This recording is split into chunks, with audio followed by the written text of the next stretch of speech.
Hey guys, it's Misty from the Book Rat, and it's time for my review of Once a Witch by Carolyn MacCullough, which was our January Cover Appeal Stack of 5 winner, and a pretty cover it is. So quickly, Once a Witch is the story of Tamsin, who is apparently the only member of her very powerful witch family who has no witchy talent, which was quite shocking to her because she appeared to be the subject of a prophecy that said she was going to be the most powerful of them all. So when someone comes to her thinking that she's her older sister, looking for help finding something and using some witchy talents, she pretends to be her sister and shenanigans ensue. I think that's enough of a basic plot. The full synopsis as well as links to the book are below if you want to know more, so you can check that out, but here's what I thought of Once a Witch. I will start with the fact that this does get a thumbs up. It's not necessarily the most memorable or most standout book. It is one of those sort of fly through it and then forget it type of books, but for all that, it's just super enjoyable. It's very fast-paced, it's very engaging, it's funny, it's charming, and just one of those books that sometimes you crave. It's kind of a palate cleanser. Just brings back the enjoyment. I like to see a character who is the untalented one, the less than perfect one. And of course, because it is YA and she's the main character, there's gotta be more to the story and maybe she really is super special too. But it's still nice to have that moment at least where you're like, she's just a normal human. She's just relatable.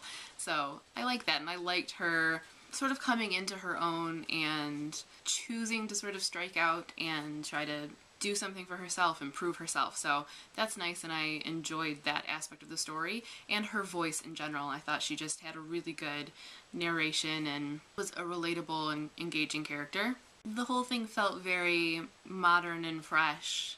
Pretty much all the things that I didn't love about it or that would normally knock it back for me still worked. It has a lot of cliched elements, and the plot is pretty much laid bare. You know exactly what's going to happen basically right from the beginning. I mean, every character that comes into the story, you know. Whether they're supposed to be deceptive and tricking Tamsin, they never fool you. So it does have those things that normally would be pet peeves, but for some reason in this story and the way it's presented, it worked and just sort of added to the whole thing and added to the fun of it. That of course might knock it back in some people's estimation, just as far as not bringing anything new to the table or not being memorable or just a sort of been there, done that thing.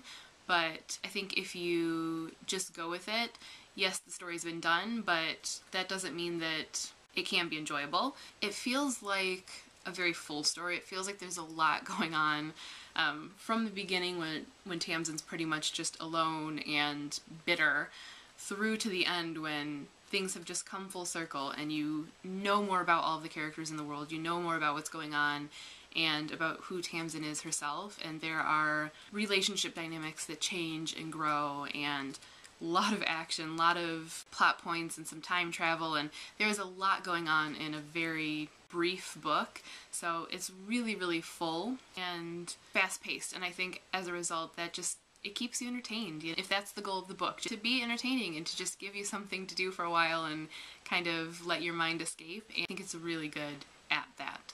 MacCullough's writing is very smooth and just pulls you along and is always really engaging. She's put a lot into this first story that can grow. A lot of characters, a lot of history that's sort of hinted at, and powers and potential and things like that. So there's definitely room to take the series in different directions.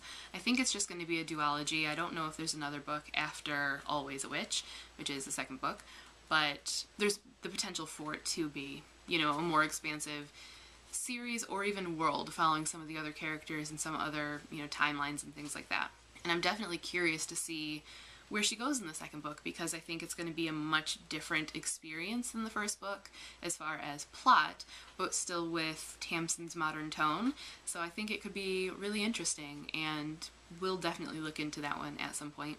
And that's it, really. I've said before that I kind of keep a running list of funk breaker books, those things that you need when you just want the fun brought back into reading and you just want to escape for a little while and have a good time and have a style and a narration that just makes you smile and pulls you along and that you can kind of connect to in an easy way.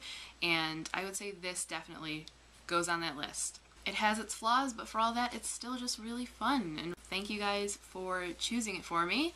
If you've read it, let me know what you think in the comments. And if you have good funk breakers of your own, definitely let me know, because as I said, I keep a list. That is all for this Stack of 5 review. As always, thanks for watching and happy reading!